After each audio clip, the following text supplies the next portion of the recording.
देखिए ये sequence based question है। Look at the number sequence below. अभी आपको सीक्वेंस दिख रहे हैं और इसमें कह रहे हैं find the value of x and y. X और वाई की वैल्यू निकालनी, यानी ये जो एक्स है, एक्स प्लस एक्स लिखा है, तो यानी एक्स की वैल्यू क्या होगी। अब देखिए इसका क्वेश्चन का मतलब क्या है, जो बना हुआ है इसका मतलब ये है। इसको हम ऐसे छोटा सीक्वेंस अलग बना के दिखाते हैं। जैसे ये 2 है, ठीक। 2 के बाद हमने यूँ किया और यहाँ पे एरो बनाया +3 का। अच्छा, 2 में 3 जोड़ेंगे कितना हो जाएगा, 5, ठीक। 5 के बाद फिर हमने एरो बनाया और यहाँ पे +3 लिखा। 5 में फिर 3 ऐड करें, कितना हो गया, 8। फिर 8 के बाद फिर हमने एरो बनाया, फिर यहाँ पे +3 लिखा। 8 3 11। तो आपको ये प्लस जो 3 लिखा है, 3 ना दे के इसकी जगह पे x लिख दिया है और पूछा है यहाँ पे कौन सा नंबर होगा, यानी 2 में कितना ऐड करेंगे कि 5 आ जाएगा। बस ये 3 को छुपा दिया है, तो यहाँ पे x रख दिया, तो इसका क्या होगा।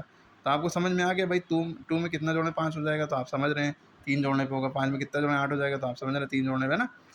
या आप क्या कर सकते हैं, जो जहाँ पे दोनों नंबर भरे भरे दिख रहे हो, जैसे 8 और 11, यहाँ तो सारी हमने फिल कर दी। मान लीजिए यहाँ पे 5 नहीं फिल किया था, खाली था, तो आपको ये 8 और 11 तो दिख रहा है, 8 और 11। तो आप क्या करेंगे, 11 में से 8 घटाएंगे, 11 में से 8 गया, 3 बचा, जितना बचा वो यहाँ पे प्लस में लिख देंगे, ठीक है। क्लियर होगी बात। फिर यहाँ का आइडिया अपने आप मिल जाएगा। अब देखिए 4532 में कितना जोड़ें कि यहाँ पे जो नंबर है वो आए, उस नंबर की वैल्यू जो होगी वो मतलब वाई है। वाई मतलब वो नंबर निकालो यहाँ पे कौन सा नंबर आएगा, ठीक है। फिर उस नंबर में हमने इतना जोड़ा। फिर अब देखिए 2 भरे हुए फिल्ड नंबर ये हैं, ये 3 लाइन से ना।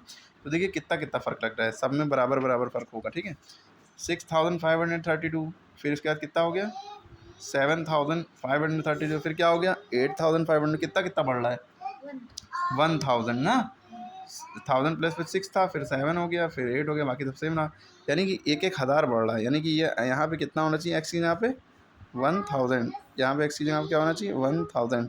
इसी तरह वाले एक्स की जगह पे भी 1000 होगा, क्योंकि अगर आप डिफरेंस करके देखें या इसमें से इसको घटा लिए तो आपको पता चल जाएगा।